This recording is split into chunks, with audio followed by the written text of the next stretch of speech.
আগে তো আমি ইন্টারভিউ দিতেই পারতাম না, কারণ অন্যান্য লোকজন এসে এত ভিড় করতো। আচ্ছা, একটা এখন খুব বিষয় ভালো একটা লেগেছে। বিষয় কি বলবেন যে নিরাপত্তার বিষয়টা নিয়ে একটু বলবেন, যে আপা একটু সামনে তাকাই আপা। শিকার ওইদিকে কোনো ধরনের হয়রানি শিকার হয়েছেন কিনা, বা না না না, আমি তো বাড়াবাড়ি কিছু মনে হয়েছে? না না, এই পর্যন্ত তো আমি কোনো কিছুর শিকার হইনি, আলহামদুলিল্লাহ। কিন্তু তো আমাদের সংসার, এটা তো আমাদের ফ্যামিলি, এখানে তো এরকম কিছু হওয়ার কথা না।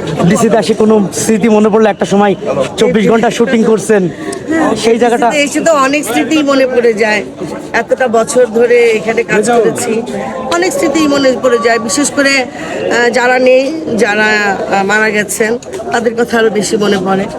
আপা এফডিসির খাবার নাকি খুব প্রিয়, আমি শুনি যে শুটিং স্পটে যে খাবার দেয়, এখানে স্পেশাল কোনো মেনু যেটা আপনাকে খুব মিস করে এখন? এখানে স্পেশাল মেনু হচ্ছে কালো গরুর ভুনাটা, আর হচ্ছে একটা যে কি চিংড়ি মাছ, বাইং মাছ,